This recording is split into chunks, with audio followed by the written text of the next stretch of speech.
Kabanata 1741. Lindol.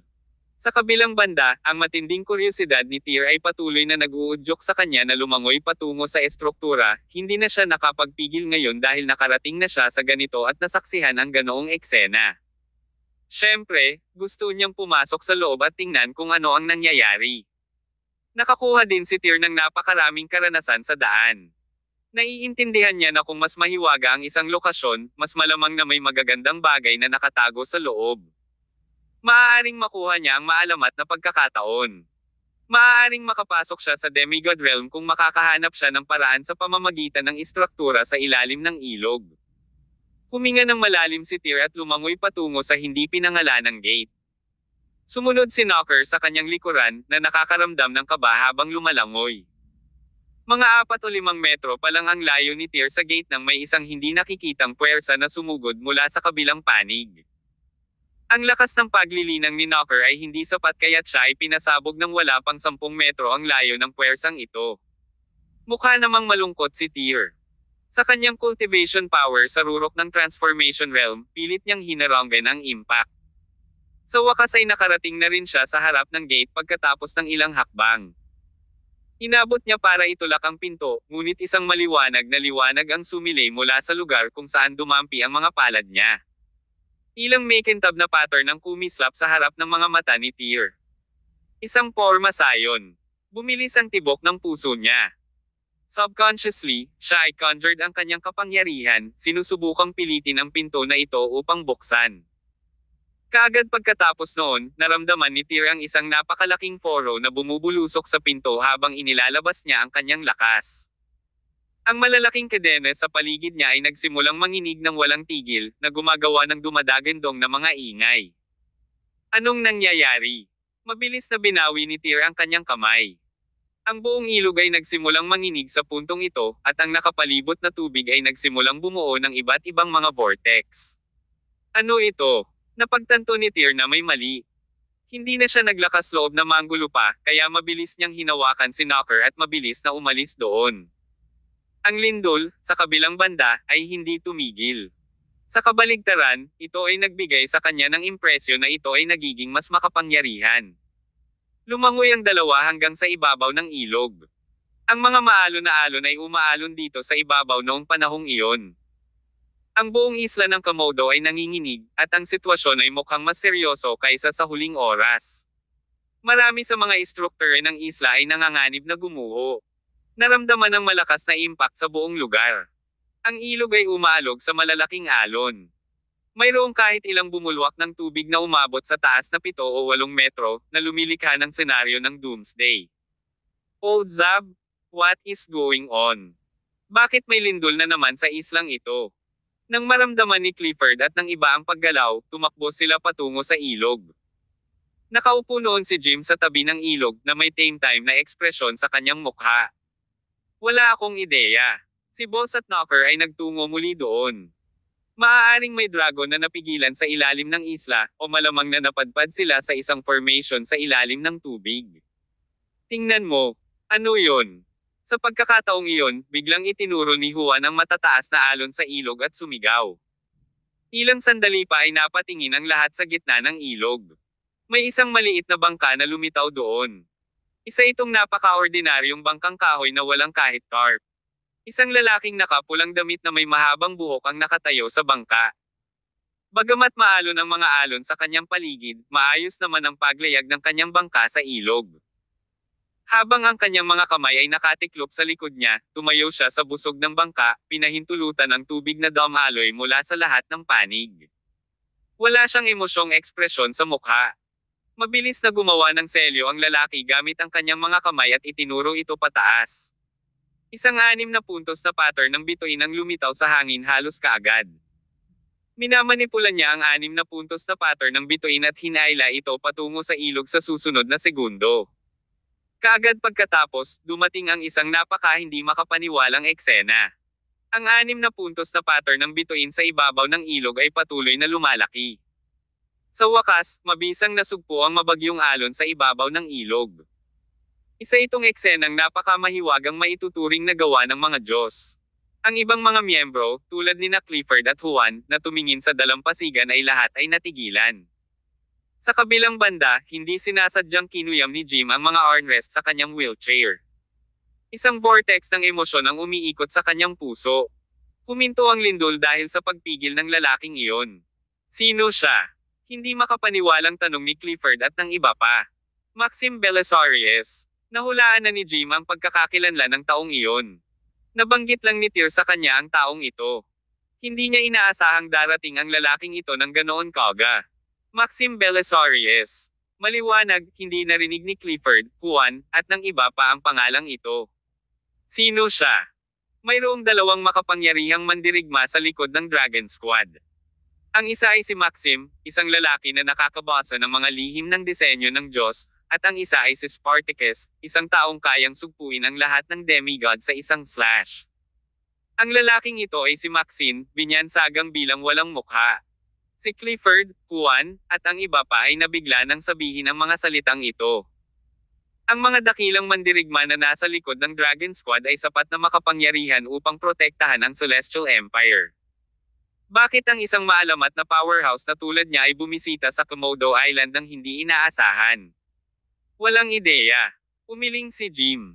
Si Tyr at Knocker ay lumalangoy ng kasing bilis ng kanilang makakaya patungo sa ibabaw ng ilog. Ang tubig ay naging lubhang mapanganib matapos ang ilalim ng ilog ay inalog. Maayos naman si Tyr, ngunit muntik nang mapatay si Knocker sa ilalim ng ilog. Sa kabutihang palad, sa pinakakritikal na sandali, ang hindi mapakali na kaguluhang ito ay biglang nawala, na nagbigay daan kina Tyr at Knocker na matagumpay na makapunta sa pampang. Boss! Nang mapansin nilang lumangoy sina Tyr at Knocker mula sa ilog, sabay-sabay na tumakbo si Clifford at ang iba pa patungo sa kanila. May formation sa baba. Isang bagay na kakilakilabot ang dapat na selyuhan sa ilalim ng isla. Iniluwa ni Tyr ang isang sandamakmak na tubig na nabulunan niya kanina habang pinupunasan ang mga patak ng tubig sa kanyang mukha. Kahit na medyo kakaiba ang pakiramdam ko na ang lindol ay biglang tumigil ng walang dahilan, komento niya. Nagkatinginan sina Clifford at Juan. Pagkatapos, sabay silang tumingin sa kabilang panig ng ilog. Sa oras na ito, wala pang 50 metro ang layo ng bangka ni Maxim. Si Maxim lang ang nakasakay, at hindi siya nagsagwan. Ang hangin ay hindi partikular na malakas, ngunit ang bangka ay tila itinulak ng isang hindi nakikitang puwersa habang ito ay gumagalaw hanggang sa isla. Isang bakas ng splashes ang makikita sa likod ng bangka. Tumalon si Tyr mula sa lupa. Naramdaman niya ang enerhiya na nagmula sa katawan ng bisita habang pinagmamasdan niya ang kasuotan ng bisita, kaya't hinuhusgahan niya ang pagkakakilanlan ng bisita. Ang pangalan ko ay Maxim, at pumunta ako upang makita ang Palace Master ng Regal Palace. Mangyaring tanggapin ang aking paghingi ng paumanhin para sa anumang abala na naidulot, Palace Master. Siya ay isang marangal na mahusay na mandirigma na sumusuporta sa Dragon Squad, ngunit siya ay hindi kapani-pani walang magalang sa oras na iyon.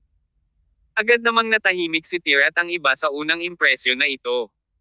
Dumating si Senior Belisarius para bisitahin kami. Isang karangalan para sa amin sa Regal Palace, sagot ni Tyr. Walang nakakaalam kung sino ang mas malakas, Tyr o Maxim.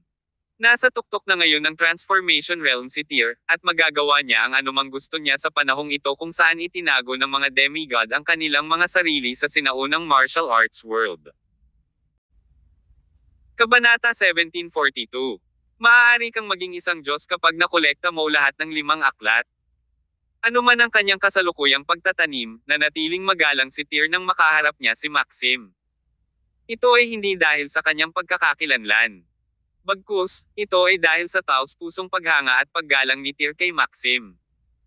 Mabilis na naglakad si Tyr patungo sa tabing ilog upang salubungin si Maxim sa pampang, habang sina Clifford, Juan, at ang iba pang nasa gilid ay agad na tinulungan si Maxim na secure ang kanyang bangka. Hinimok ni Tyr, Senior Belisarius, mag-ingat. Medyo madulas ang kalsadang ito. Hahaha, Palace Master. You don't have to do this. Bumaba si Maxim sa bangka at naglakad pababa sa pantalan. Sinimulan niyang kilalanin ang bawat isa sa mga naruroon. Pagkatapos ay sinadya niyang sumulyap kay Jim. Hindi alam kung ano ang dahilan, ngunit may kumislap sa kanyang mga mata nang tumingin si Maxim kay Jim sa unang pagkakataon. Napakasarap din ng pakiramdam ni Jim, na para bang lahat ng tungkol sa kanya ay nakita ni Maxim. Pagbati, Senior Belisarius. Ako si Jim Zabanskay, nagmamadaling sabi ni Jim. Bahagyang tumango si Maxim at inalis ang tingin sa kanya. Senior Belisarius, sumama ka sa akin. Sa unang pagkakataon, inimbitahan ni Tyr si Maxim na pumasok sa Regal Palace.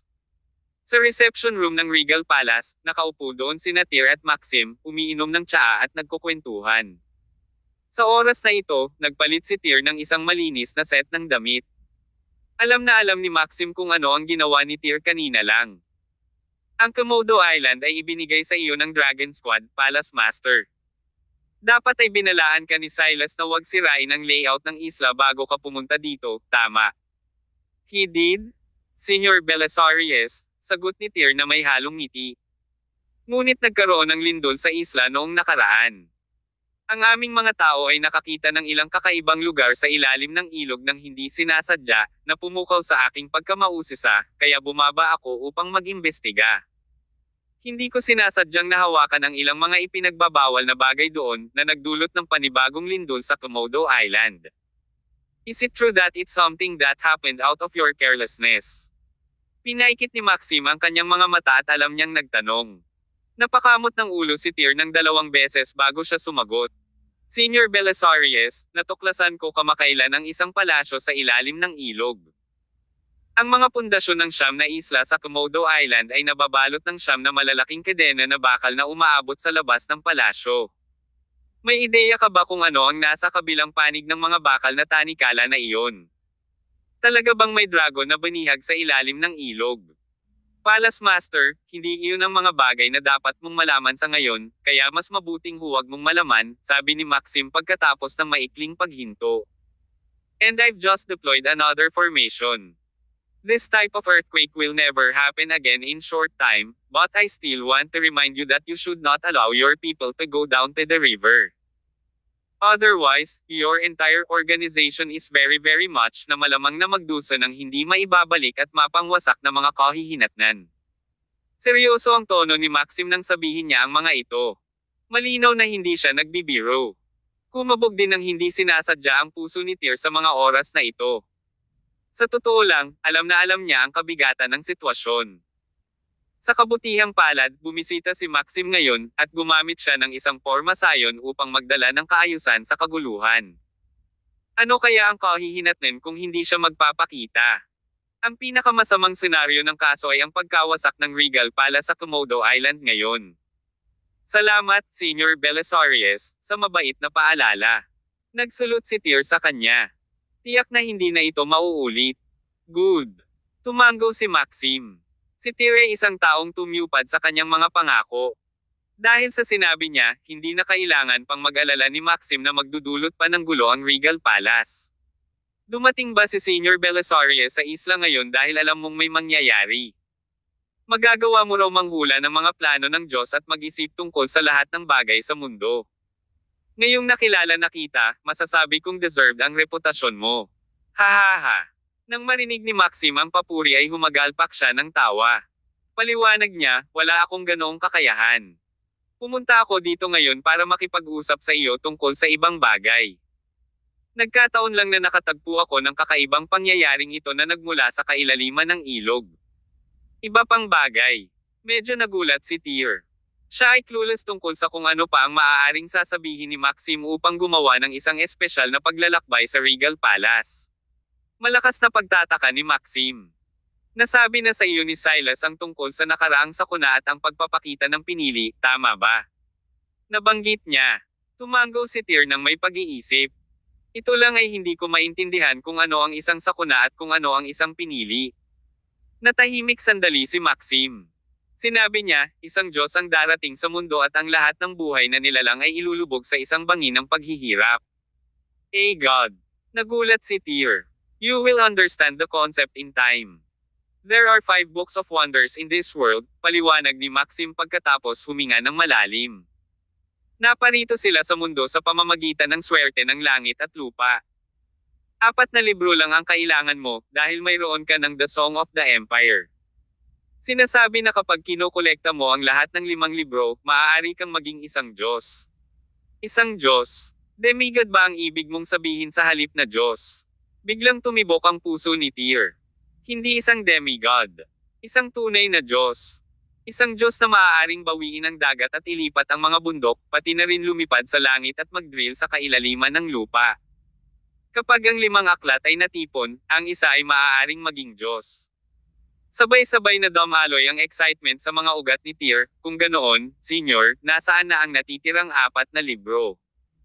I cannot foresee their locations, but I have a feeling na sunod-sunod silang lilito. Since you have the Song of the Empire, you are the chosen one, paliwanag ni Maxim. Dapat mo ring kolektahin ang natitirang 4 na libro. Nakakuha na kami ng ilang mga lead para sa lokasyon ng pangalawang libro, ngunit bago iyon, kailangan mong pumunta sa isang lugar bago ka maging kwalipikadong mahanap ang pangalawang libro. Saan ako pupunta? Tanong agad ni Tyr, napukaw na ang interes niya. Sumagot si Maxim, hindi nagtagal, isang malakas at kakaibang pangyayari ang naganap sa mata ng halimaw ng Hellsby Mountain. Ang mga damo sa lugar ay namatay lahat.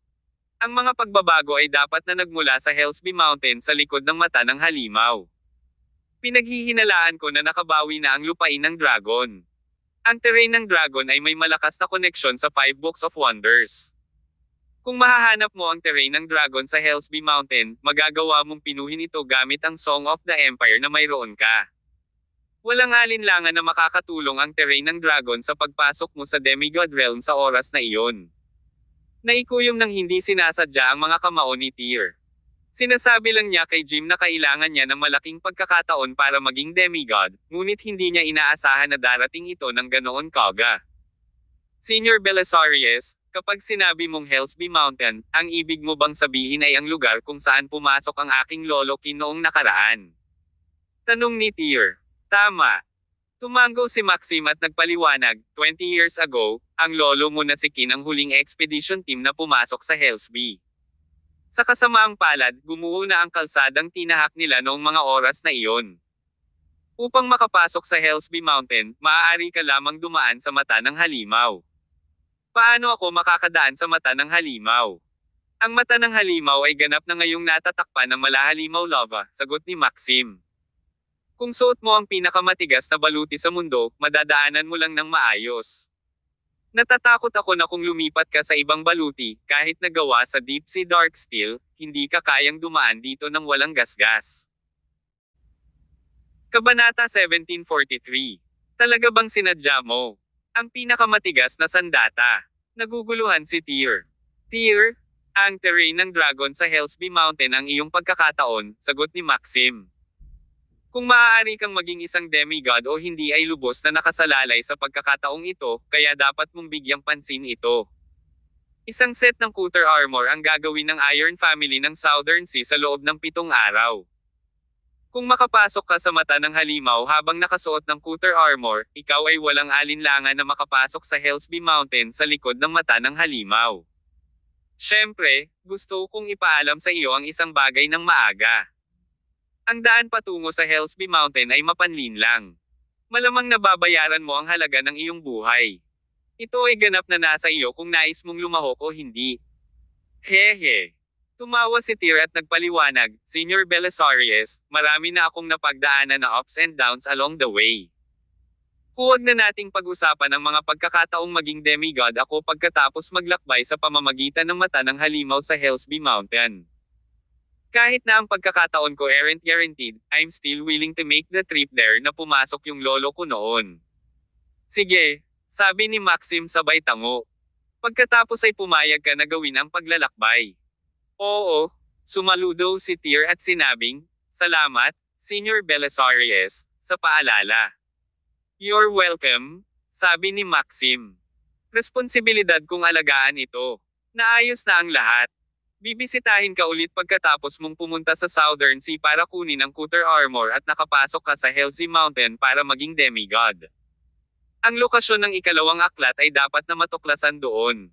By the way, you should not go to the Southern Sea by yourself this time. Silas from Dragon Squad has arranged for you to accompanied by someone who knows how to get Cutter armor fast. You can contact them first thing tomorrow. Okay. Tumango si Tyr. Palace Master, pumunta ako sa Regal Palace sa pagkakataong ito hindi lang para makipag-usap sa iyo tungkol sa terrain ng dragon. Sa bundok ng Hellsby. I have another matter that I want to bother you with, sabi ni Maxim habang tumatayo. Alam kong napakaraming itatanong, ngunit umaasa akong hindi ka tatutol pagkatapos kong maibigay ang aking kahilingan. Biglang umupo si Tyr at sinabing, Senior Belisarius, sabihin mo lang kung ano ang nasa isip mo. Tumango si Maxim at nagtanong, nung pumunta ako dito ngayon lang, may nakita akong lalaki na nakaupo sa wheelchair.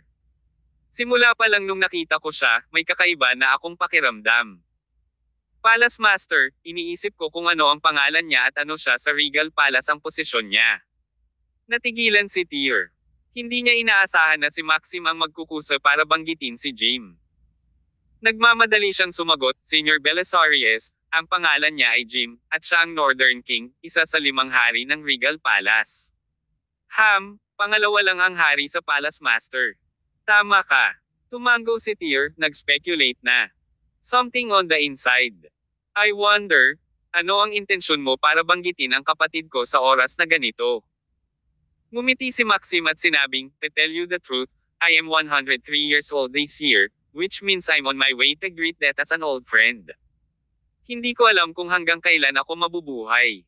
Siguro mabubuhay ako nang di pa alam at sipin ng balde sa isang araw. Sa kaibuturan, si Tyr ay nagtataka. Si Maxim ay 103 taong gulang sa taong ito, ngunit siya ay mukhang 30 o 40 taong gulang sa karamihan. Halimaw ba ang lalaking ito? Paanong hindi siya tumatanda sa labas? Paano nakamit ng taong ito ang bagay na ito? Nakita ni Maxim ang mga pagdududa ni Tyr at nakangiting ipinaliwanag sa kanya, sa mundong ito, may ilang paraan upang mapanatili ang isang kabataang hitsura magpakailanman, ngunit ang mga paraan ay gumagana lamang sa ibabaw. Nakangiting paliwanag ni Maxim, sa pagtanda, ang mga pangunahing organo ng katawan ay patuloy na masisira. Gayunpaman, narinig ko na noon, si Aegon ng dinastiyang Teria ay ginagamit upang pinuhin ang isang elixir ng buhay para kay Emperor Martin. Kung ubusin mo ang gayong elixir, ang iyong ang katawan ay magpapabata, at ang iyong mga organo ay maibabalik at maipanganak muli. Maraming taon na ang nakalilipas, ang mga demigod ng Celestial Empire ay hindi namuhay ng liblib tulad ng ginagawa nila ngayon. Marami ang mga katawan ng demigod ay patuloy na lumiliit pagkatapos ng 100 taon. Maaari nilang pahabain ang kanilang buhay, ngunit ang kanilang mga katawan ay hindi makakasabay. Bilang resulta, maraming demigods ang nagbabantay para sa elixir ng buhay ni Emperor Martin sa panahon ng pagpapabata ng kanilang kabataan, ngunit hanggang ngayon, walang nakakahanap nito. Hehe. This sounds very mystical, nakangiting sabi ni Tyr. Senior Belisarius, pag-usapan natin si Jim. Sa paglipas ng mga taon, naghahanap ako ng kapalit, sabi ni Maxim habang tumatango. Gayunpaman, habang umuunlad ang agham at nagbabago ang panahon, hindi maraming tao ang handang matuto ng metapisika at mga pormasayon, kaya wala akong nakitang angkop na successor. Nang marinig ni Tyr ang sinabi ni Maxim ay agad na nagningning ang kanyang mga mata. Sinabi pa rin ni Tyr kay Jim kamakailan na kung maaari siyang maging isa sa mga disipulo ni Maxim, ang kanyang mga tagumpay ay tataas, ngunit pareho nilang itinanggi ito bilang isang biro at isang panaginip noong panahong iyon.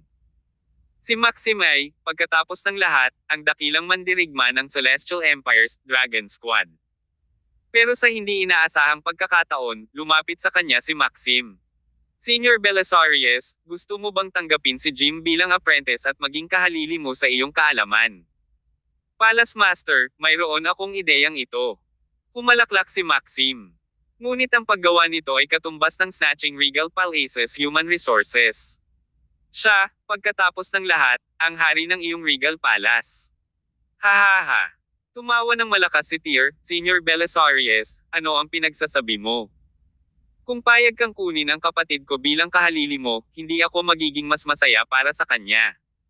Paano ako tatutol? Seryoso ka ba? Oo naman. Ilang beses hinaplos ni Tyr ang kanyang mukha gamit ang kanyang mga kamay. Mahirap pigilan ang pananibik sa kanyang puso.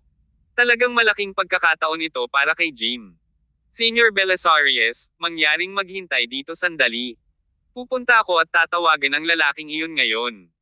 Hihilingin ko sa kanya na ihain ka ng tsaa at sambahin ka bilang kanyang tagapagturo. Bahagyang natarante si Maxim nang makitang prangka at sabik si Tyr. Gayunpaman, pinili niyang tumango at hindi na nagkomento dito. Makalipas ang ilang minuto, tinulak ni Tyr si Jim sa hall. Sa pagkakataong ito, kahit si Jim na noon pa man ay nag-estratehiya ay hindi maiwasang maging kaba nang makita si Maxim. Tumabi si Tyr at sabik na sinabi, "Kuya, ano ba ang pinagkakaguluhan mo? Bakit hindi ka lumuhad at tawagin siyang Panginoon mo?" Nang marinig ang suhestyon ni Tyr ay mas lalong naging clueless si Jim. Napagtanto ni Tyr na may nasabi siyang mali sa puntong ito.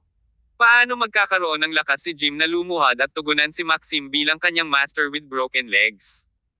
"Senior Belisarius, you should have a good chat with my brother," sabi ni Tyr habang napapakamot sa likod ng ulo na nahihiya. "Aalis ako ngayon din." Iyon ang uri ng sitwasyon kung saan lumitaw na parang nagde-date ang dalawa. Hindi dapat si Tyr ang third wheel doon dahil outsider siya. Binigyan niya si Jim ng pagkakataon. Kung sakupin man niya ito o hindi, depende ito sa sarili niyang swerte. Kabanata 1744. Ang Balch clan mula sa Had City. Humigit kumulang kalahating oras na nanatili sa loob ng kwarto sina Jim at Maxim. Nanatili si Tyr sa labas ng buong oras habang hinihintay ang huling resulta.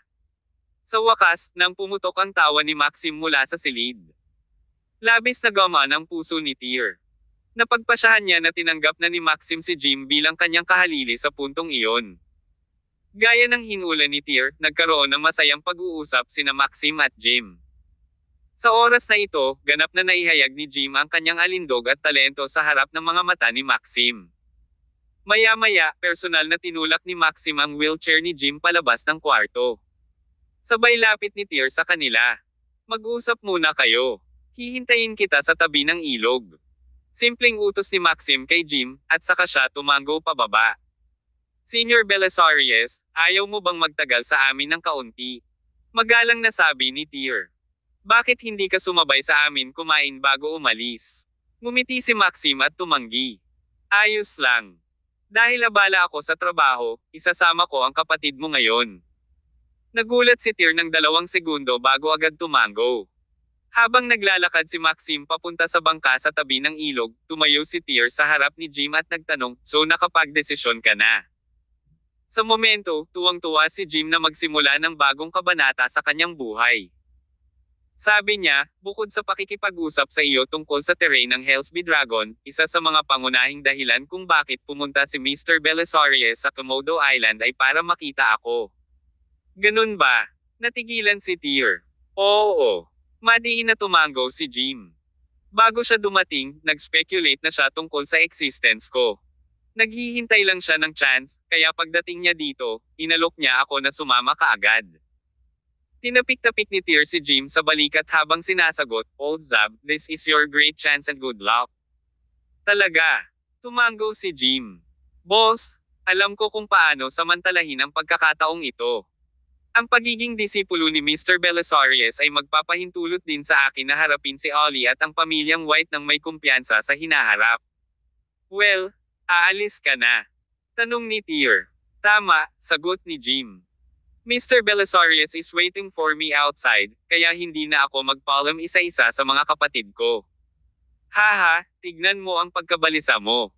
Sa tanghali ng araw na iyon, umalis sina Jim at Maxim sa isla ng Komodo.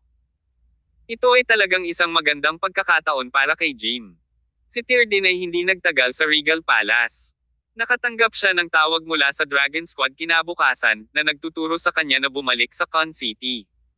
Sa 2 araw, dadating si Tanya para makipagkita sa kanya. Pagkatapos ay sasamahan niya siya sa Southern Sea.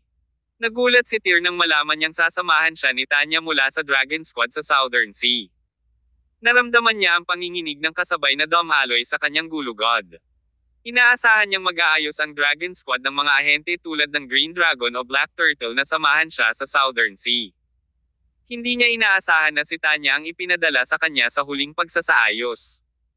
Si Tyr ay hindi gaanong nakikipag-ugnayan kay Tanya noon, ngunit ang insidente kay Spores ay nagdulot sa kanya ng malubhang pinsala sa Ship Mountain sa huling pagkakataon. Sa huli ay nakaligtas siya sa kanyang pinsala sa boudoir ni Tanya. May impresyon si Tyr na ang babaeng ito ay laging kasing bangis ng tigre, kaya naman hindi siya mapalagay. Gayunpaman, dahil ito ay isang kaayusan mula sa Dragon Squad, nahirapan siyang tumanggi. Bilang resulta, bumalik siya sa Con City, nanatili sa bahay kasama ang kanyang asawa at mga anak sa loob ng 2 araw, at naghanda para sa pagdating ni Tanya. Kasabay nito, sa Had City. Ang Had City ay isang maliit na lungsod sa timog ng Celestial Empire na hindi gaanong kilala. Sa aspeto ng pag-unlad at ekonomiya, hindi ito gaanong sikat sa bansa. Ang lungsod na ito ay kapareho ng Fern City. Bagamat hindi ito kilala sa mga pangunahing lungsod ng Celestial Empire at maaari lamang maiuri bilang pangalawa o pangatlong klaseng lungsod, mayroong isang nakatagong Creed clan dito. Lumilitaw na ang karamihan sa angkan ng Creed sa sinaunang martial arts world ay hindi pipiliing manirahan sa mga sikat na malalaking lungsod na iyon. Sa halip, pinili nila ang kanilang base camp batay sa iba't ibang feng shui at geomantic na aspeto kaysa sa laki ng lungsod. Sa makatuwid, ang mga sinaunang martial arts world clans na mga sekta ay karaniwang pumili ng mga isla, bundok, o kahit na mga desyerto bilang kanilang mga tahanan. Tamang-tama ito para sa isang geomantic omen na angkop para sa pangangalap ng swerte o paglilinang dahil sa kakaibang terrain sa karamihan ng mga locus yung iyon. Nagkaroon ng manor sa pinakatimog na bahagi ng Had City. Bagamat mukhang hindi marangya ang manor, pinalamutian ito ng mga bundok at tubig. Malinaw itong idinisenyo sa paligid ng 4 na simbolo ng Feng Shui. Ang Asher Dragon sa kaliwa, ang puting tigre sa kanan, ang Vermilion Bird sa harap, at ang itim na pagong sa likod ay kasama lahat sa disenyo ng Feng Shui formation. Balch Clan Manor ang pangalan ng manor. Hindi sila gaanong sikat kung titingnan ang malawak na tanawin ng buong Celestial Empire, ngunit sa Had City, alam ng lahat ang tungkol sa kanila. Ito ay isang malaking pamilya na naipasa sa mga henerasyon sa loob ng ilang daang taon. Ang pamilyang ito ay sinasabing mga inapo ng pamilyang Balch, na siyang imperial na pamilya ng Sith Kingdom. Ang pamilyang ito ay kilala bilang pamilyang Balch, at isa ito sa 9 na dakilang credo ng sinaunang martial arts mundo ng Celestial Empire. Nang tingnan ng isa ang lahat ng 9 Great Creeds, ang katanyagan at kapangyarihan ng pamilyang Balch ay mas dakila pa kaysa sa pamilyang White. Si Reynard Balch, ang ninuno ng pamilyang Balch, ay sinasabing ang pinakaaktibong demigod sa 9 na creeds. Ang mga demigod ng iba pang mga creed ay naglaho ilang dekada na ang nakalilipas at hindi na muling nagpakita, ngunit ang ninuno ng pamilyang Balch ay muling lumitaw 10 taon na ang nakalilipas, na ginawa ang pamilya Balch na ang tanging pamilya ng creed sa buong mundo ng sinaunang martial arts world na demigod ay maaaring matukoy na umiiral pa rin sa mundo. Ang kanyang hitsura bilang ninuno ng Balch family ay dahil sa pagsilang ng isang henyo sa pamilya. Vlad Balch ang pangalan ng henyong iyon. Siya ang ika-6 na anak ni Carwin Balch, ang kasalukuyang patriarch ng pamilya Balch. Ang kanyang pagpasok sa Transformation Realm noong siya ay 16 na taong gulang ay nagdulot ng kaguluhan sa buong mundo ng sinaunang martial arts. Bagamat maraming mga mandirigma ng transformation sa sinaunang martial arts world, iilan lamang ang mga henyo na nakapasok sa Transformation Realm sa edad na 16, na nakamit ni Vlad. Siya ay walang alinlangan na isa sa mga pinakadakilang henyo sa mundo. Ang pagpasok ni Vlad sa Transformation Realm noong panahong iyon ay lumikha ng malaking kaguluhan sa sinaunang martial world, at maging ang kanilang demigod, na matagal nang nagtatago, ay muling nagpakita sa publiko. Gumawa rin si Reynard ng ilang mungkahi para sa kaliwanagan ni Vlad noong panahong iyon. Sa harap ng buong angkan ng Balch, hiniling pa niya na italaga ng pamilya ang lahat ng mga mapagkukunan nito kay Vlad sa susunod na 10 taon. Nais niyang makapasok ang henyo ng kanyang pamilya sa demigod realm bago siya mag-30. Nang kumalat ang naturang balita sa buong sinaunang martial world, lumikha ito ng malaking sensasyon sa lipunan. Maraming tao ang nag-akala na si Reynard ay nasisiraan sa oras na iyon.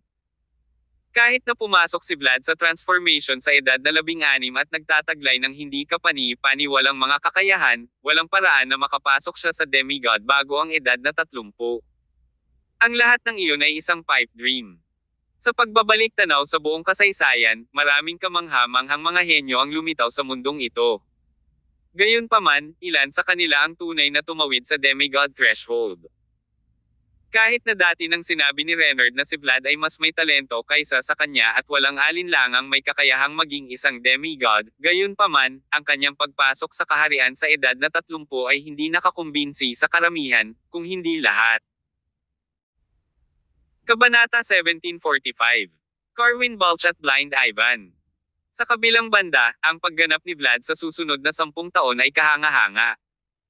Inabot lamang ang batang ito ng 10 taon mula sa simula ng transformation hanggang sa rurok ng transformation. Kung tuwirang sabihin, narating na ni Vlad, na ngayon ay 26 na taong gulang, ang rurok ng pagbabago. Siya ay nasa bingit ng pagiging isang demigod. 4 na taon pa ang layo niya mula sa 30 taon at matupad ang mga inaasahan ni Renard kung makakamit niya ang isang magandang pagkakataon at makalukso sa demigod realm. Marahil ay hindi nagyayabang si Renard nang sabihin niyang gusto niyang makapasok si Vlad sa transformation realm. Mukhang nahulaan niya ang kapalaran ni Vlad. May 5 palapag na gusali sa pinakaloob na lokasyon ng Balch Clan Manor noong panahong iyon. Isang lalaki na nasa edad 50 ang edad ay nakatayo sa itaas na palapag ng gusali. May compass sa harap niya, at matamang nakatitig siya sa compass na iyon. Isang bulag na nakasuot ng basahan ang nakatayo sa tapat ng kumpas. Kinapa niya ang ibabaw ng compass gamit ang kanyang mga kamay. Isang sinag ng liwanag ang bumaril sa hangin sa susunod na segundo. Isang pattern na hugis gininto ang dragon ang lumitaw sa itaas ng liwanag. Ano yun? Nang makita ang pattern ng gintong dragon na ito, ang mukha ng lalaki ay puno ng pag-usisa at pagtataka. Tumahimik ka, Patriarch Balch. Magdahan-dahan lang at hayaan mo akong ipakita ito para sa iyo. Kumpas ng 2 kamay ang bulag. Pagkatapos ay gumawa siya ng isang mahiwagang selyo gamit ang kanyang mga kamay at sa wakas ay itinuro ang kanyang daliri sa labas.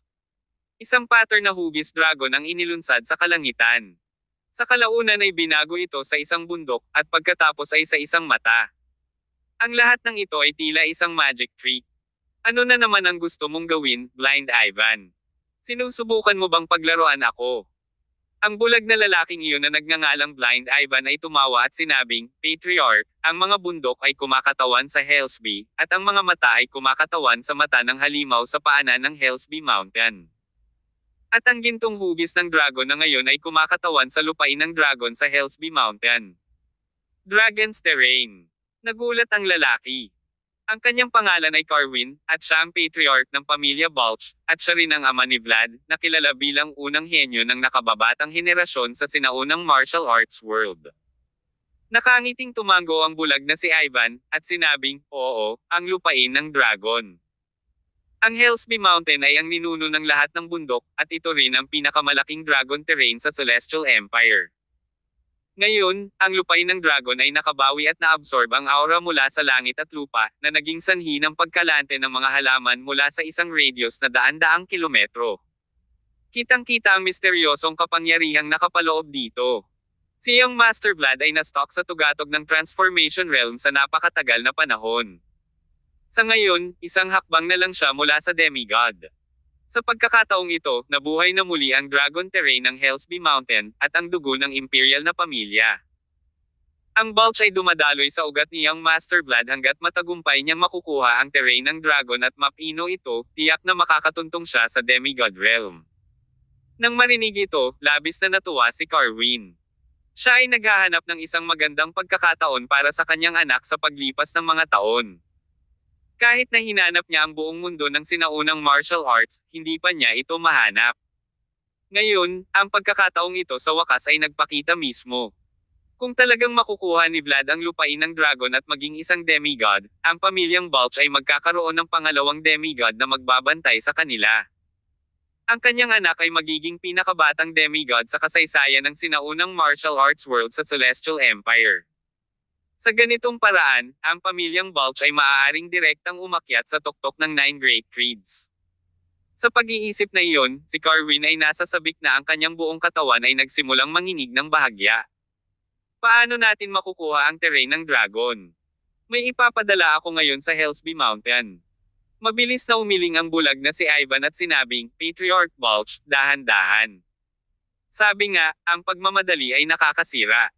Kailangan mong gawin ang kaukulang paghahanda bago tayo pumunta sa Hellsby Mountain. Anong ibig mong sabihin? Pagtataka ni Carwin.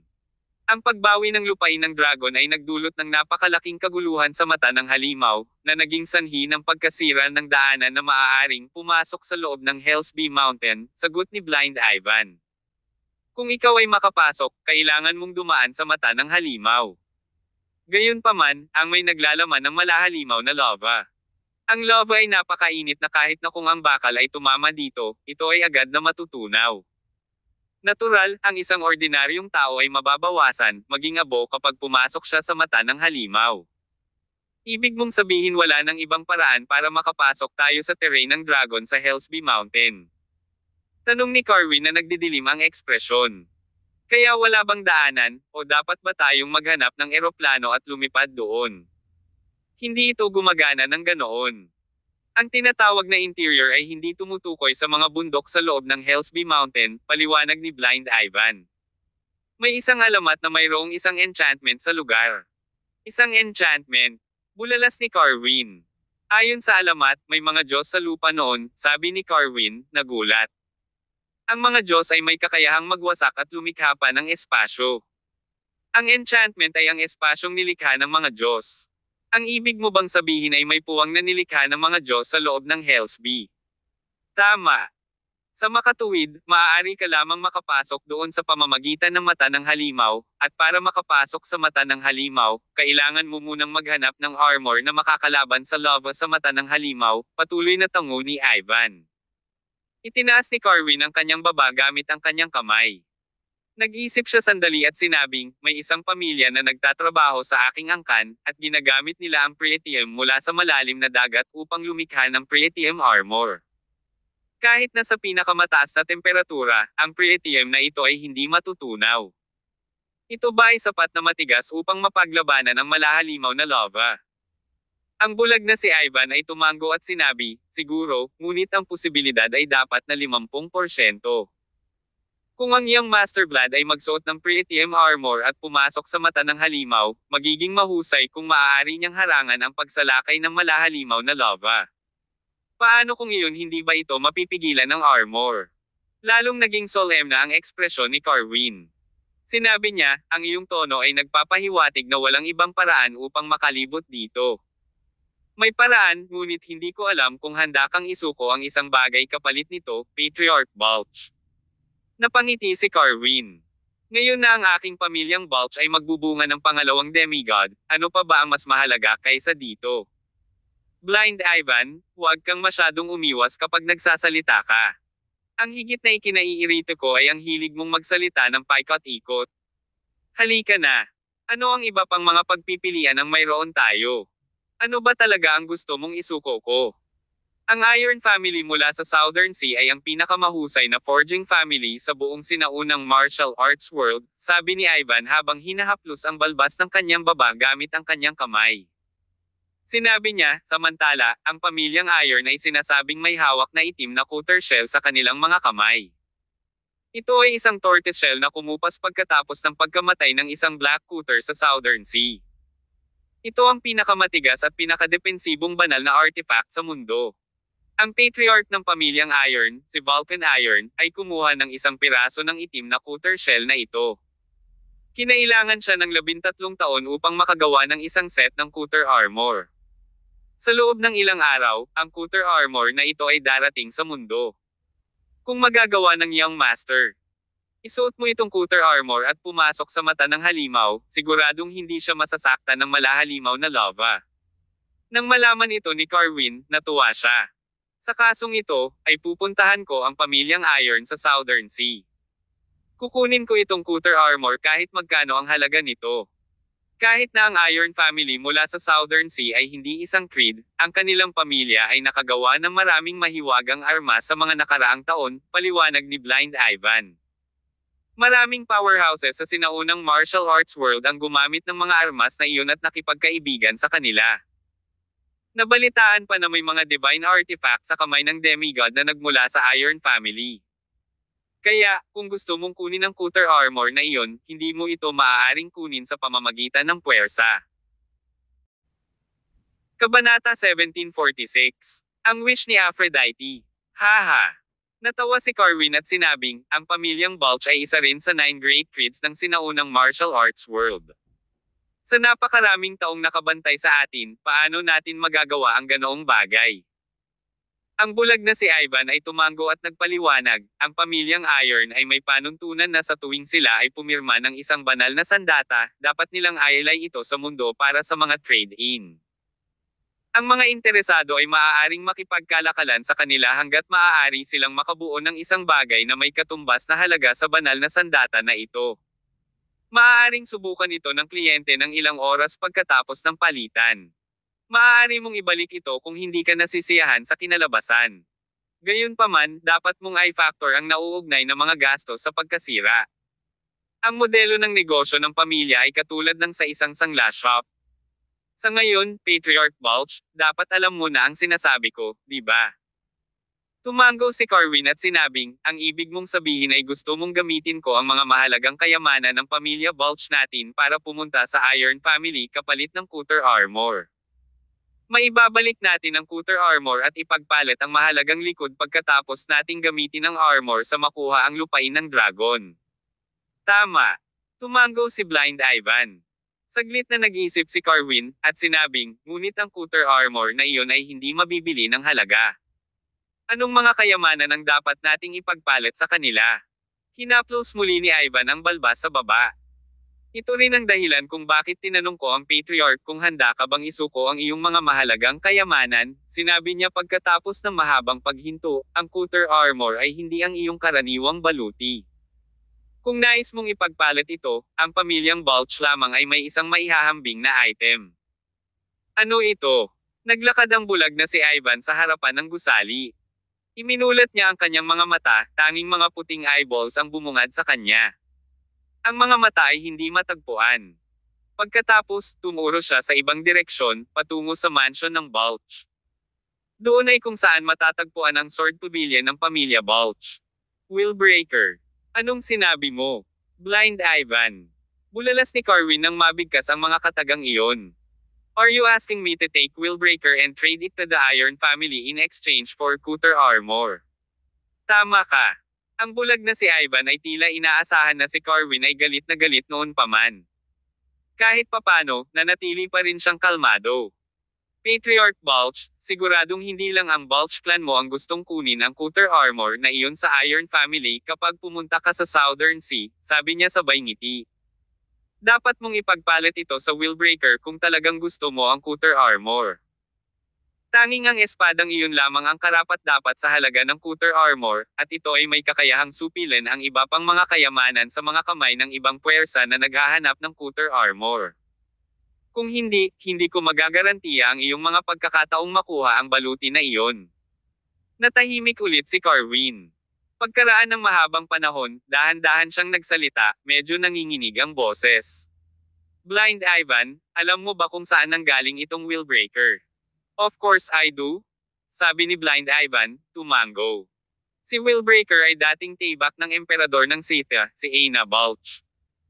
Patriarch, ang iyong angkan ay binubuo ng mga inapo ni Aina, at ang Willbreaker na ito ay ang pamana ng Balch clan.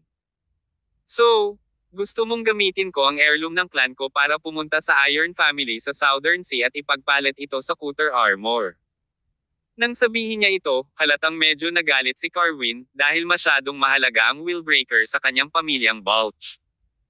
Kahit na handa siyang gawin ito, maaaring hindi sumang-ayon ang ibang matatandang miyembro ng pamilya sa kanyang desisyon. Ito ay isang napakahalagang bagay. Kung talagang gusto niyang kunin ang Willbreaker mula sa Treasure Pavilion, kailangan niyang magpatawag ng meeting. Magagawa lamang ito kung may kasunduan ng hindi bababa sa 80% ng mga nakatatandang miyembro at matatanda ng pamilya. Blind Ivan, may naiisip ka bang ibang paraan? Nag-aalalang tanong ni Carwin.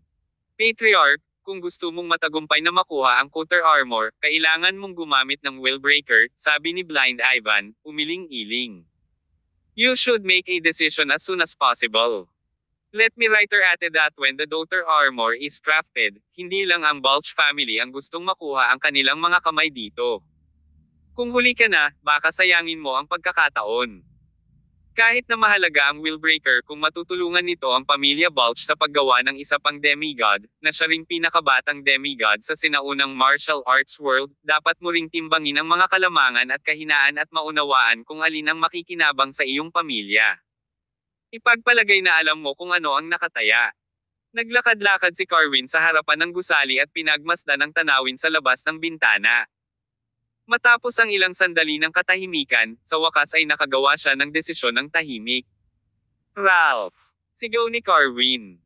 Isang mataba at nasa katanghaliang gulang na lalaki ang naglakad patungo sa kanyang tabi na may ngiti sa kanyang mukha. Master, ano po ang kailangan ninyo sa akin?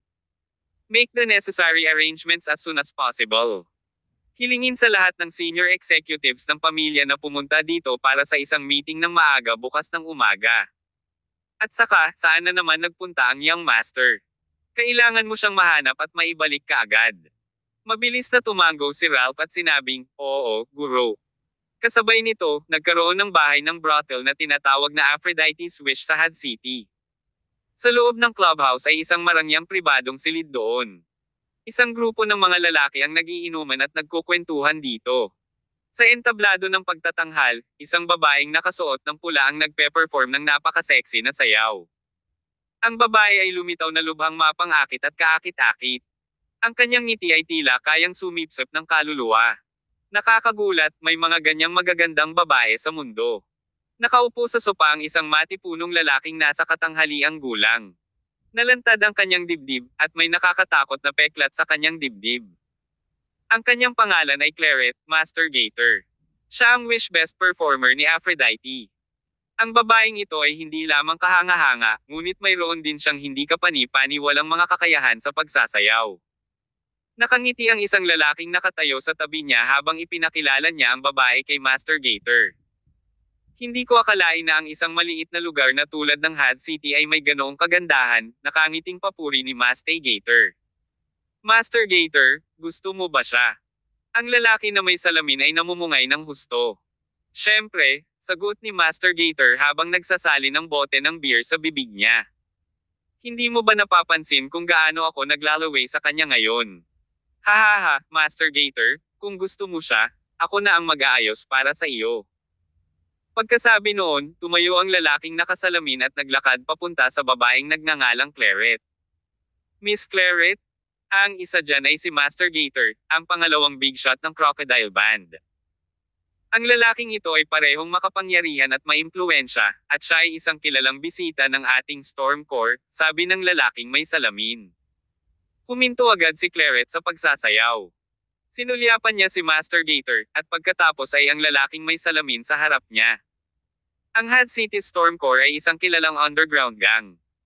Ang Storm Corps ay kabilang sa sinaunang martial arts world at isang puwersa sa sinaunang martial arts world, kaya hindi ito maikukumpara sa mga ordinaryong underground gang.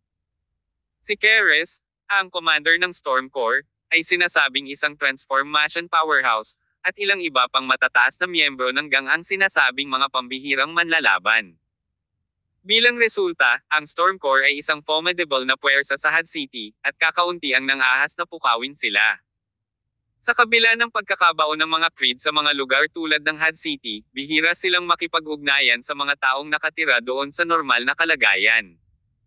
Alam ng maraming tao sa sinaunang martial arts world na ang mga creed ay nakatira sa mga lugar na ito, ngunit bihira silang nakipag-ugnayan sa mga creed. Sa isang paraan, ang katanyagan ng Storm Corps sa Had City ay maaaring mas mataas kaysa sa pamilya Balch. Kabanata 1747. Young Master Vladimir.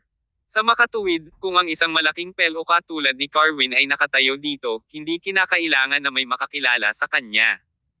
Wala akong ideya kung ano ang sinasabi mo, Master Argo, sagot ni Claret. Tinawag ng mga tagalabas ang lalaking nakasuot ng salamin bilang Master Argo. Argo ang pangalan niya. Ika-6 na siya ngayon sa Storm Corps, at siya ay lubos na nagustuhan sa Had City. Sabi niya, kinatawan ni Master Gator ang Crocodile Band mula sa Southern Sea para makipagnegosasyon sa amin sa pagkakataong ito. Nakangiting nagpatuloy si Argo, kailangan nating pagsilbihan si Master Gator ng mabuti dahil isa siyang natatanging panauhin ng aming Storm Corps.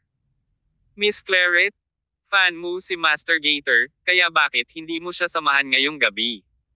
Malaya kang pangalanan ang iyong presyo. Sa sandaling lumabas ang mga salitang ito, kumunat ang noo ni Claret. Master Argo, madalas ka ring customer sa Aphrodite's Wish.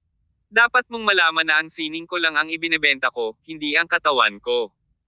Ano? Unti-unting nawala ang ngiti sa mukha ni Argo. Naging malamig ang ekspresyon niya. Tanong niya, Miss Claret, hindi mo ba naintindihan ang sinabi ko? Si Claret ay sumunod pa rin sa kanyang mga prinsipyo ng matigas ang ulo habang siya ay sumagot, Master Argo, dapat mong maunawaan ang ibig kong sabihin. Hindi mo ba ako nire-respeto? Pananakot ni Argo. Mabilis naman itong tinanggi ni Claret. Paumanhin, Master Argo. Napakaraming magagandang babae sa wish ni Aphrodite. Makakahanap ka pa ng ilan para kay Master Gator. Nang sabihin niyon, lumapit si Claret kay Master Gator, nagtaas ng isang baso ng alak, at nag-toast sa kanya, Salamat, Master Gator, sa iyong pagmamahal, ngunit nasa akin ang aking mga prinsipyo. Sana ay maging maawain si Master Gator. I am hereby making a toast to Master Gator, since I was just finished my perform, after this, I have to perform for another distinguished guest. Sana ay magsaya si Master Gator dito. Kinuha ni Claret ang isang baso ng alak sa mesa at ininom lahat iyon.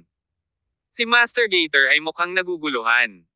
Hindi ba't nangako si Argo na aayusin niya ang pagpapalipis ng gabi ni Claret sa kanya?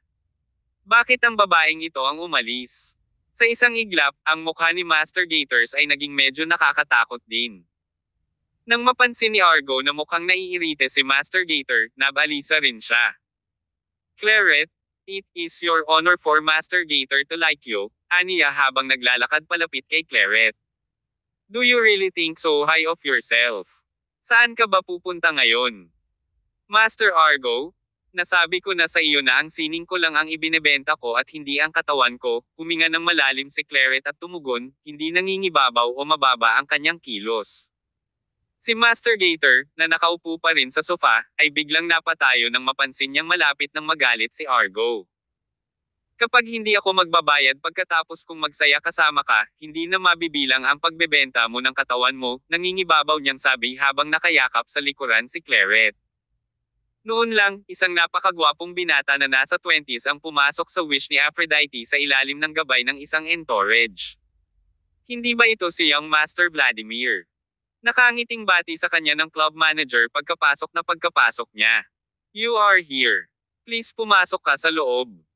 Walang sabi-sabi, ang binata na kilala bilang Young Master Vladimir ay kumuha ng isang stack ng cash mula sa kanyang bulsa at inihagis ito sa kamay ng club manager. Nasaan si Claret? Itinabi ng manager ng club ang pera na iyon na may ngiti sa kanyang mukha at sumagot, Young Master Vladimir, sandali. May kasama pang bisita si Claret kanina lang. Tapos na ang session niya. Pupunta ako doon at ipapadala ko siya kaagad dito. Mangyaring maghintay ng ilang sandali. Mahilig ka pa rin sa Imperial Hall, tama ba? Oo. Bahagyang tumango si Young Master Vladimir. Umakyat ang manager. Inilabas niya ang salansa ng pera na iniabot sa kanya ni Young Master Vladimir at binilang iyon habang naglalakad siya papunta sa elevator. Ang stack ay $3,000 sa kabuuan. Nanginginig ang mga kamay ng manager habang binibilang ang pera. Saang pamilyang mayamang nagmula ang lalaking ito? Siya ay hindi kapani-pani walang mapagbigay. Mabuti sana kung makakakuha tayo ng ilang panauhin na tulad niya. Ang wish ni Aphrodite ay hindi isang madalas na paghinto para kay Young Master Vladimir. Kaya lang hindi sinasadyang nadala siya sa lokasyong ito habang dumadaan kanina. Nakasalubong niya si Claret, ang top performer dito nang pumasok siya. Pagkatapos noon, nagkaroon ng masayang oras na magkasama sina Young Master Vladimir at Claret. Gayunpaman, wala silang ginawang malilim sa panahong ito. Umiinom lang si Young Master Vladimir habang pinapanood si Claret na sumasayaw para sa kanya. Pagkaraan ng ilang sandali, madalas na binibisita ni Young Master Vladimir ang lugar na ito. Sa tuwing dadating siya, ay papabok niya ang serbisyo ni Claret. Siya rin ay napakamapagbigay, kaya siya ay naging isang kilalang tao sa bahay aliwan. Ang mga tao ng Aphrodite's Wish ay magalang at magalang sa kanya. Gayunpaman, naging dahilan din iyon ng maraming tao sa wish ni Aphrodite na mausisa tungkol sa pagkakakilanlan ng young Master Vladimir na ito, ngunit walang makakaalam ng kanyang tunay na pagkatao. Ang mga pumunta naman sa club ay nandoon lang para magsaya at hindi magkwento ng nararamdaman. Hindi mahalaga kung ano ang pagkakakilanlan ng mga bisita. Dinala si young Master Vladimir at ang kanyang entourage sa Imperial Hall sa pangunguna ng isa pang namamahala sa wish ni Aphrodite. Samantala, ang bulwagan kung saan kasalukuyang nakapwesto si Claret ay nasa bingit ng pagsisimula ng labanan. Sa kanyang kalasinggan, niyakap ni Master Gator si Claret mula sa likuran, na nagbabalak na gamitin ang kanyang kapangyarihan para pilitin si Claret na gawin ang isang bagay na ayaw niyang gawin. Inilapat niya ang kanyang bibig sa leeg ni Claret at nagsimulang mag-iwan ng bakas ng mga halik at love bites. Agad na nadaig ng pagkabalisa si Claret kaya buong lakas niyang itinulak palayo si Master Gator at sinampal ito sa mukha. Biglang tumahimik ang buong kwarto. Napaatras si Master Gator nang maramdaman ang pag-aapoy sa kanyang pisngi. Ang kanyang mga mata ay nanlaki. Nakasimangot din si Argo sa kabilang side. Anong ginawa mo? Nagmamadaling tumakbo si Argo kay Master Gator at kinakabahang tinanong, Master Gator, okay ka lang? Ano ito? Malakas na nagmura si Master Gator bago kumuha ng kalapit na bote ng beer at hinampas ito kay Claret. Siya ay likas na umiwas dito, at nabasag ng bote ng beer ang LCD television sa likod niya. Itinulak ng manager ng The Aphrodite's Wish Club ang pinto at pumasok sa eksaktong sandaling iyon. Natigilan siya ng ilang segundo nang makita ang sitwasyon dito. Pagkatapos ay tinanong niya, Master Argo, ano ang nangyayari dito? Tumahimik ka. Galit na nagmura si Argo.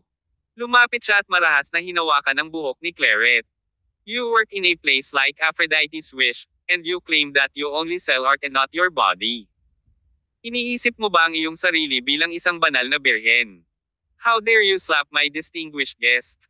Maniwala ka man o hindi, papatayin kita dito ngayon. Nang marinig niya ito, mabilis na nag-alala ang manager ng club sa gilid. Master Argo, mapag-usapan natin ito, nagmamadali niyang sabi. Ano ang ikinagalit mo? Anong kinalaman ng lahat ng ito? Ano sa tingin mo ang nangyari ha?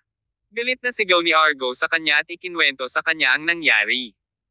Matapos marinig ang buong kwento, naramdaman ng manager ng club ang kanyang anit na tumusok. Bihasa siya sa background ni Argo, at malinaw na hindi kayang masaktan ang wish ni Aphrodite. Master Argo, huminahon po kayo. Paano kung makakita pa ako ng ilang babae at hilingin kong samahan si Master Gator? Bukod dito, ako na rin ang bahala sa bayarin mo. Master Argo, huwag kang magalit. Pumunta ka dito para magsaya ka, di ba? Sampal. Walang humpay na sinampal ni Argo ang manager sa mukha. Sa tingin mo ba mukha akong kulang sa pera? Sigaw niya. Kabanata 1748. Panloob na pinsala. Hindi naglakas loob na magalit ang manager ng club matapos sampelan ni Argo sa mukha. Claret, hindi mo ba alam na ito si Master Argo mula sa Stormcore? Sawin niya habang nakatingin kay Claret sa tabi niya. Bilasan mo at humingi ng tawad kay Master Argo, at pagkatapos ay magpakabait ka at samahan mo si Master Gator. Ano ang ginagawa mo? Sumagot si Claret at sinabing, Manager, ikaw. Alam mo na ang arte ko lang ang binibente ko at hindi. Tumahimik ka. Maging ang manager ay nagalit sa puntong ito. Gawin mo na. Mabangis niyang sigaw habang hinahawakan ang buhok ni Claret. Do you consider yourself to be someone significant? I don't care how noble you pretend to be in this Aphrodite's wish, but are you aware of the current situation? Gusto mong isara ko ang wish ni Aphrodite, hindi ba? Mas mabuting paligayahin mo ang master ngayon sa pamamagitan ng pagsama sa kanya ng maayos. Siyempre, makikinabang ka sa anumang paraan. Kung maglakas loob kang kumilos na parang isang mabuting tao, ililibing kitang buhay. Hinailan ng manager ang buhok ni Claret. Namumula ang kanyang mga mata, at tanging hikbi lang ang kanyang naiiyak dahil wala na siyang ibang magawa. Samantala, si Young Master Vladimir ay matagal nang naghihintay sa Imperial Hall ngunit wala pa siyang nakikitang sinumang pumasok sa silid. Hindi niya napigil ang sumimangot. Napansin ng kanyang entourage sa gilid na may mali sa kanya. Medyo kinabahan siya, what's the matter? Halos kaagad na tanong niya sa staff sa pinto. Bakit ang tagal? Bakit hindi pa dumadating si Claret? Nagmamadaling sumagot ang staff na iyon, ay. Pumunta ako at tingnan. Sinundan ng staff na iyon ang landas na tinahak ng manager kanina at naglakad patungo sa direksyon ng silid na iyon sa loob ng ilang segundo. Samantala, isang linya ng mga sexy dressed at attractive-looking girls ang sumunod sa kanya. I'm sorry. So sorry for keeping young Master Vladimir waiting for a long time. Pagkapasok nila sa Imperial Hall, agad na humingi ng tawad ang manager kay young Master Vladimir. Pagkatapos, ang hanay ng magagandang babae sa likuran niya ay pumasok din sa silid at tumayo sa isang hilera. Young Master Vladimir, lahat sila ay ang pinakamagagandang babae sa wish ni Aphrodite. Maaari kang pumili kung sino ang gusto mo. Maaari kang mag-book kung sino ang makaakit ng iyong mata. Bibigyan ka namin ng 50% discount. Itinaas ni young Master Vladimir ang kanyang ulo. Among those girls, he didn't spot Claret, which made his frown with deeper. Ano ang kahulugan sa likod ng pagsasaayos na ito? Nagsalita ang entourage ng young master na si Vladimir na may bahid ng galit sa tono nito. Ang bagay ay si young Master Vladimir, may hamuli kay Claret ngayon, kaya... Ikaw, ano? Nakapagtataka, bago natapos ng manager ang kanyang pangungusap, umungol ang entourage, para kanino mo kinukuha ang aking young master. Sabihin mo sa mga taong iyon na umalis, at ipatawag ka agad dito si Claret. Boss, well, sa totoo lang, ngayon ay, boom! Isang malakas na sipa ang ginawa ng entourage sa manager, dahilan para bigla siyang lumipad pabalik ng 3 hanggang 4 na metro sa kalagitnaan ng sentensya. Kinastigo niya, gusto mo bang isara ang wish ni Aphrodite? How dare you stood my young master up? Napatulala ang manager. Ito na siguro ang pinakamasayang araw para sa kanya. 2 beses na siyang nabugbog dahil kay Claret. Sa isang banda, hindi siya naglakas loob na saktan si Argo, ngunit sa kabilang banda, ang 2 bisita sa kanyang harapan ay napaka-generous sa kanilang mga tip. Malinaw sa kanya na ang magkabilang panig ay makapangyarihang tao, at hindi siya nang ahas na sakta ng alinman sa kanila. Walang magawa sa mukha, ang manager at pasuray-suray na tumayo habang siya ay tumayo. Aniya, boss, natatakot ako na kailangan kong sabihin sa iyo ang totoo. Hindi makakarating si Claret ngayon. Siya ay iniingatan ni Master Argo sa tabi, at pinipilit siya nitong gawin ang isang bagay na labag sa kanyang kalooban. Kung ipipilit ng iyong young master na hanapin siya, maaari kang pumunta doon mag-isa. Nang marinig ito ng entourage, lumingon siya at sinulyapan si young Master Vladimir. Sa oras na ito, nakaupo si young Master Vladimir sa sopa habang patuloy na hinihimas ang kanyang mga templo gamit ang kanyang mga kamay. Nagdilim din ng husto ang kumpol ng entourage. Tumalikod siya at naglakad papunta sa private room ni Argo na di kalayuan lang. Si Master Gator ay iniipit si Claret sa ilalim ng kanyang katawan sa pribadong silid ni Argo noong panahong iyon. May pangit na ngiti sa labi, patuloy siyang umungal na parang halimaw. Noong una, sinadya ni Argo na kunin ang kanyang mga tauhan para bigyan ng privacy si Master Gator. Gayunpaman, may fetish si Master Gator na gustong masaksihan siya ng mga tao sa paggawa nito. Kaya naman, sa oras na ito, si Argo at ang ilan sa kanyang mga nasasakupan ay pawang nakahilera sa tabi niya. Hawak pa ni Argo ang isang mobile phone sa kanyang kamay. Kasalukuyang nakapin si Claret sa ilalim ng katawan ni Master Gator. Siya ay napakahina na wala siyang paraan upang maiwasan ito. Nakanganga na lamang siya at patuloy na humihingi ng awa.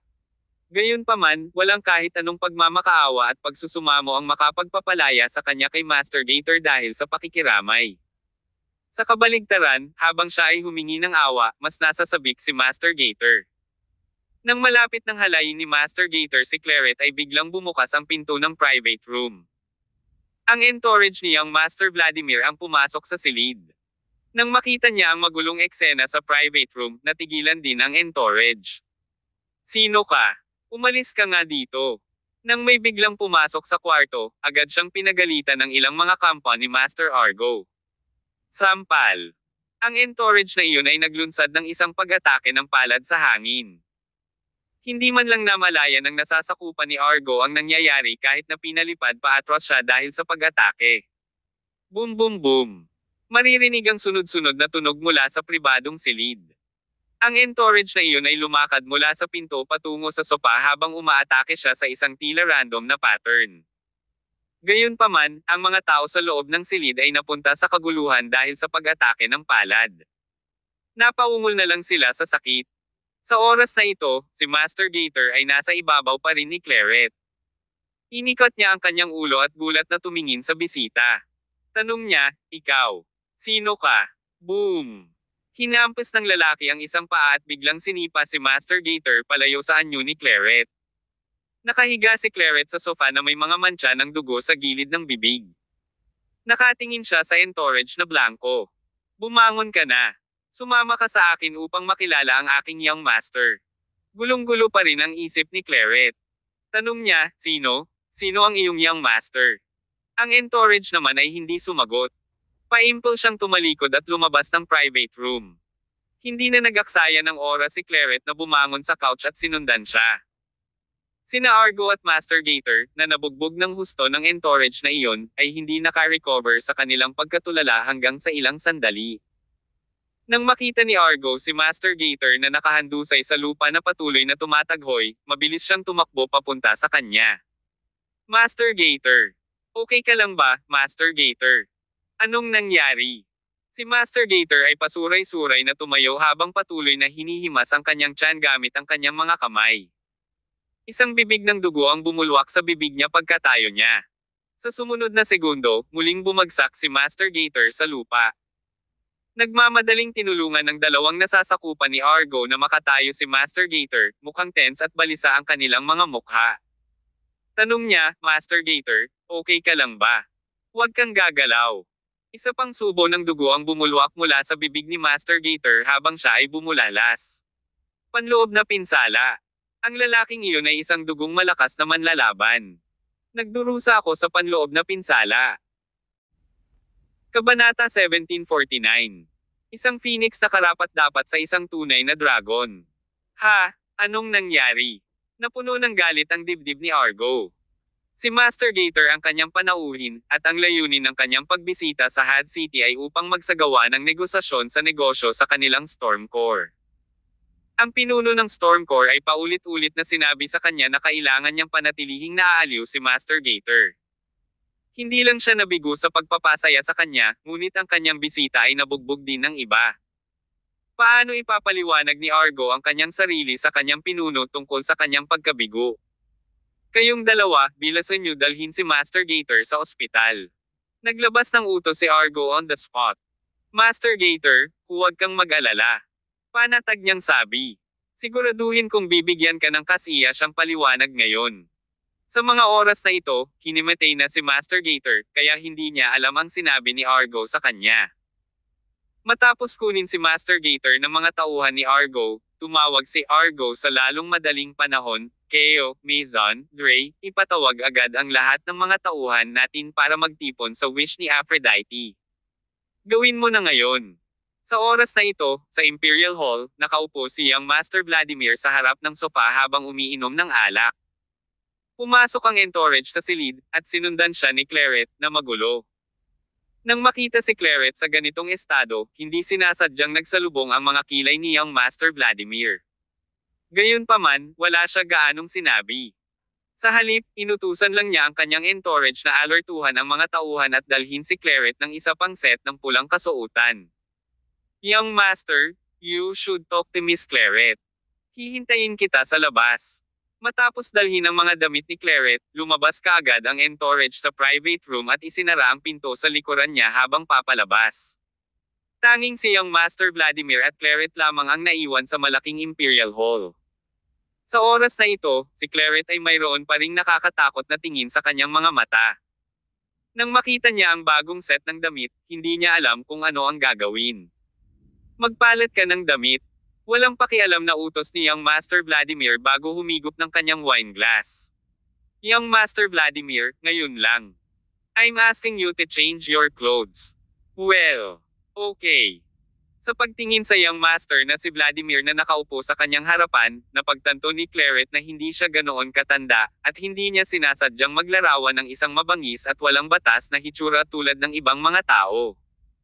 Sa kabaligtaran, siya ay lumitaw bilang isang scholar na may banayad at matikas na kilos. Ang dahilan ay hindi alam, ngunit kahit na ang lalaking ito ay mukhang hindi nakakapinsala, mayroong isang hindi maipaliwanag na aura na lumabas sa kanyang anyo. Ang aura na ito ay nagpakaba pa sa mga tao, na para bang hindi nila dapat hamanin ang kanyang autoridad. Dinampot ni Claret ang kanyang mga damit, gustong tumalikod at pumunta sa banyo. Sabi ng lalaki, palitan mo na lang dito. Ano? Natigilan si Claret ng 2 segundo bago sinabing, Young Master Vladimir, I am selling art, not my. Sabi ko, dito ka magpalit ng damit. Mukhang sinapian ng halimaw si Claret sa mga oras na ito. Noon pa man ay pinanghahawakan niya ang prinsipyo na nagbebenta siya ng sining kaysa sa kanyang katawan, ngunit sa pagkakataong ito ay hindi na siya nagpumilit na gamitin ang banyo. Sa halip, tumayo siya sa kinaroroonan niya at dahan-daang tinanggal ang kanyang pang-itaas gaya ng itinuro ni Young Master Vladimir. Hindi sinasadya, isang malabong ngiti ang lumitaw sa mukha ni Claret, ngunit ito ay panandalian, na nagpapahirap sa pagtukoy. Walang kamalay-malay na ipinakita ni Claret ang kanyang pinakamapangakit at kaakit-akit na tagiliran sa harap ni Young Master Vladimir pagkatapos matanggal ang lahat ng kanyang damit. Mukhang may binabalak ang babaeng ito. Sa kabila ng kanyang pagsisikap na protektahan ang kanyang kailan isang puri noon, masigasig niyang hinahangad ang atensyon mula kay Young Master Vladimir sa ngayon. Ipinagpalagay ni Claret na pagkatapos niyang tanggalin ang kanyang mga damit, susuntukan siya ni Young Master Vladimir. Ang katotohanan, gayunpaman, ay lubos na naiiba sa kung ano ang naisip ni Claret. Hindi ginawa ni Young Master Vladimir ang naisip niya. Sa halip, iniyuko niya ang kanyang ulo at nagsali ng isa pang baso ng alak nang hindi man lang tumitingin kay Claret. Si Claret ay kinuha ng isang hindi maarak na pakiramdam ng pagkawala. Siya rin ay may kakaibang pakiramdam tungkol dito. Hindi ba niya hiniling na magpalit siya ng damit sa harap niya para makita niya ang katawan nito? Ang lalaking ito ay ganap na hindi tumutugon ngayon na siya ay naghubad ng kanyang damit na panloob. Ano nga ba ang ipinahihiwatig nito? Matagal na nakatayo si Claret, nag-iisip ng mga bagay-bagay, hanggang sa puntong nakalimutan niyang magsuot ng damit. Marahang umungol si Young Master Vladimir sa sofa sa tapat niya. Nagulat ito kay Claret, at sabay-sabay na dumaloy ang panginginig sa kanyang gulugod na para bang nakita ng lalaking iyon ang kanyang mga iniisip. Nagmamadaling kinuha ni Claret ang mga bagong damit at sinuot ito ng masunurin. Sabi niya, Salamat, Young Master, para sa iyong tulong ngayon, ngunit narinig ko na si Master Argo ay ang ika-6 na pinuno ng Storm Corps, at siya ay may malaking kapangyarihan sa Had City. Kaya, Young Master. Bago pa matapos si Claret, malamig na pinutol siya ni Young Master Vladimir. Musika. Habang nag-uutos siya, biglang tumunog ang pamilyar na music sa kwarto. Tumayo si Claret sa kinatatayuan. Medyo nagulat siya. Maaari mong ipagpatuloy ang iyong sayaw.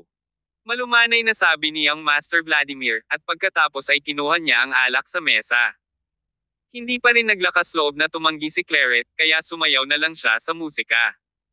Ginawa ni Claret ang lahat ng kanyang makakaya upang ipakita ang kanyang malandi na sayaw mula simula hanggang ngayon. Siya ay, sa katunayan, isang babae na puno ng mga pukana. Ipinagbili nga ni Claret ang kanyang sining, ngunit hindi ang kanyang katawan. Gayunpaman, pinili niyang humarap sa Aphrodite's wish na ito dahil alam niyang madalas itong binibisita ng mga makapangyarihang lalaki.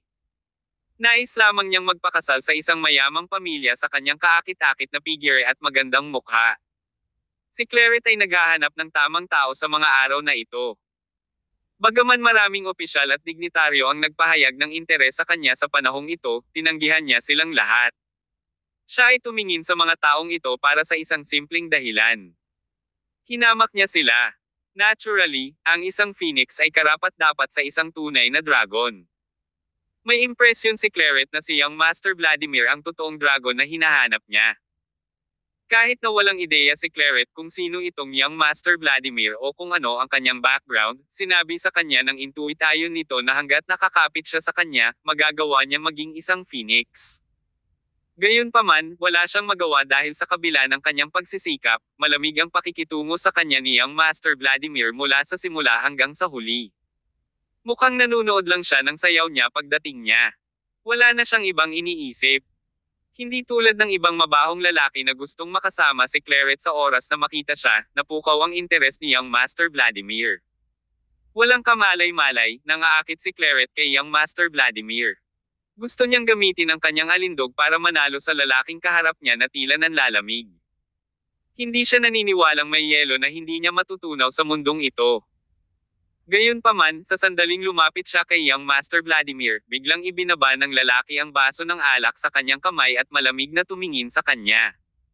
Ano ang sinusubukan mong gawin? Natigilan si Claret nang bigla itong magtanong sa kanya. Napansin kong umiinom ka mag-isa sa buong oras. Nag-aalala ako na baka malungkot ka, kaya gusto kong makipag-inuman sa iyo, sagot niya sa nanginginig na boses.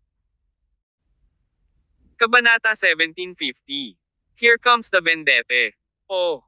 Tumango si Young Master Vladimir bago pinulupot ang isang braso sa baywang ni Claret para yakapin siya. Kung ganoon, pwede kang uminom sa akin. Hehe. Ang mukha ni Claret na kanina ay nababalutan ng takot ay tuluyang nagpakita ng kontentong ngiti. Samantala, malungkot na nakatayo si Agar sa parking lot sa labas ng wish ni Aphrodite. Sa puntong ito, 7 o 8 sasakyan ang sunod-sunod na nagmamaneho papunta sa parking lot. Humigit kumulang 4 o 5 tao ang lumabas sa bawat sasakyan nang mabuksan ang mga pinto. Ang mga miyembro ng Stormcore na sina Keo, Mason, Dre, at ang iba pa ang nangunguna sa grupo. Ano ang sitwasyon, Agar? Paanong may mga tao sa Had City na maglakas loob na itulak ang ating Stormcore? Pagkalabas na pagkababa niya ng sasakyan, isang matipunong lalaki ang lumapit sa kanya at sumigaw ng malakas. Ang lalaking ito ay si Keo. Pumangalawa siya sa Stormcore. Si Keo ay isa ring transcendent powerhouse. Ginawa ito ng entourage ng isang lalaki na nagngangalang Young Master Vladimir, galit na bulong ni Agar habang itinutulak ang salamin sa tungki ng kanyang ilong. Malubhang nasugatan si Master Gator dahil kay Claret na iyon, kaya dinala ko siya sa ospital. Baka galing sa sinaunang martial arts world ang Young Master na si Vladimir. Ang galing ng kanyang entourage sa pakikipaglaban ay talagang namumukod-tangi. Saan galing itong Young Master Vladimir, halika? Si Mason, na pumangatlo sa Stormcore, ay umungal ng malakas, bakit mo pinatunog ang Stormcore na para bang hindi tayo isang organisasyon sa sinaunang martial arts world? How dare he touch our Stormcore? May death wish ba ang lalaking ito para sa kanyang buong pamilya? Palibutan ang lugar na ito ng sabay-sabay. Hindi Mason ang pangalan ko kung hindi ko siya papatayin ngayon. Sigaw ni Mason. 12 ng miyembro ng Stormcore ang agad na naghiwa-hiwalay sa lahat ng direksyon at pinalibutan ang buong gusali. Galit na sumugod ang iba pang big shot sa wish ni Aphrodite. Hoy! Master Keo? Master Mason? Master Dre? Para saan ba kayo gumagawa nito? Lumabas mula sa loob ang ilang taong namamahala sa wish ni Aphrodite, kasama ang manager. Mukha silang seryoso, ngunit ang kanilang mga puso ay nanginginig sa pagkabalisa. Siyempre, aware sila sa mga nangyari. Haharapin ni Aphrodite ang isang malaking sakuna ngayon, ngayong dumating na ang Stormcore upang maghanap ng gulo. Sa pag-asang maresolba ng mahinahon ang sitwasyon, ang tanging magagawa nila ay humingi ng tawad. Gayunpaman, imposibleng malutas ang bagay na ito ng mahinahon. Umalis ka nga sa harap ko. Iritadong sigaw ni Master Keo. Pagkatapos, itinulak niya ang mga taong namamahala sa wish ni Aphrodite. Ipinahayag niya, papasok ako at tuturuan ko ang Young Master Vladimir na iyon ng leksyon. Pagkatapos nito, haharapin ko kayong mga tao sa wish ni Aphrodite. Master Keo, huminahon ka. Malakas ang background ng Young Master Vladimir na iyon. Natatakot ako. Boom! Ang taong namamahala sa wish ni Aphrodite ay tila alam ang ilang impormasyon ng Tagaloob, ngunit bago pa siya makatapos magsalita, sinipa siya ni Keo. Mayroon bang mas maimpluwensyang tao kaysa sa Stormcore sa Had City? Makinig sa akin, lahat. Tiyaking napapalibutan mo ang lugar na ito. Walang makakaalis hanggat hindi neresolba ang usaping ito ngayon. Roger yan. Dahil doon, mabilis na sumugod si Master Keo at ang iba pa sa wish ni Aphrodite. Nang makita ng namamahala sa wish ni Aphrodite ang sitwasyong ito mula sa likuran, hindi na siya naglakas loob na magsalita pa. Agad na tinawagan ng isa sa kinauukulan ng may-ari ng wish ni Aphrodite. Ang boses ng isang medyo may edad na lalaki ay nagmula sa kabilang dulo ng telepono. Anong problema? Boss, may nangyari sa wish ni Aphrodite. Para sa kapakanan ni Claret, ang nangungunang performer ng wish ni Aphrodite, nakipag-away siyang Master Vladimir sa Master Agar ng Stormcore. Ngayon, maraming big shots mula sa Stormcore ang narito. Boss, kaya kailangan mong pumunta agad dito at ayusin ang sitwasyon. Sino ang sinasabi mong may conflict sa kanino? Biglang nabigla ang tono ng may-ari ng Aphrodite's wish. Yang Master Vladimir at Master Agar ng Stormcore. Sinabi sa kanya ng taong namamahala kung ano ang nangyari sa lalong madaling panahon. Gayunpaman, nang matapos siyang magsalita, nang tatanungin na sana niya ang amo kung ano ang susunod na gagawin, ibinabana ng kanyang amo ang tawag. Noong panahong iyon, sa isang hotel sa isang lugar sa Had City, ang may-ari ng Aphrodite's wish ay nakikisaya sa isa sa kanyang mga manliligaw. Nang matanggap niya ang tawag na ito, tuluyan na siyang napatulala. Makalipas ang ilang segundo ay agad niyang tinawagan ang asawa. Ano ito, mag-impake ka na at ihatid mo agad ang anak natin sa airport. Para saan ito? Ang kanyang asawa, sa kabilang dulo ng telepono, ay tila nagulat. Don't say anything, and don't ask any questions now. May malaking nangyari sa Aphrodite's wish. We are doomed. Bilasan mo at sumugod sa airport. Magpapabook ako ng ticket ngayon din. Kailangan na nating makatakas sa Had City sa lalong madaling panahon, hanggat maaari. Samantala, sa Imperial Hall sa wish ni Aphrodite, si Young Master Vladimir ay nagkakaroon ng intimate moment kasama si Claret. Si Claret, na palaging sinasabing hindi niya ibebenta ang kanyang katawan, ay naubos ang lahat ng kanyang kayamanan sa oras na ito. Ang kanyang layunin ay upang masiyahan si Young Master Vladimir sa kanyang sarili. Naniniwala siya na hindi na makakatakas si Young Master Vladimir sa kanyang pagkakahawak ngayong nahulog na ito sa kanyang mga kamay. May mga bintana sa loob ng Imperial Hall, at ang gate ng Aphrodite's wish ay nasa labas mismo ng mga bintana. Natural, ang kaguluhan sa labas ay maririnig sa bintana. Narinig din ni Young Master Vladimir ang paggalaw na nagmumula sa labas. Anong nangyayari? Tanong ni Young Master Vladimir. Ang entourage, na nakatayo sa labas ng pinto, ay sabay-sabay na sumagot, Young Master, tila ang grupo ng mga tao mula sa Stormcore ay narito upang maghiganti. Huwag kang mag-alala, Young Master. Kakayanin ko. Dahil doon, tumalikod ang entourage at umalis sa Imperial Hall bago naglakad pababa.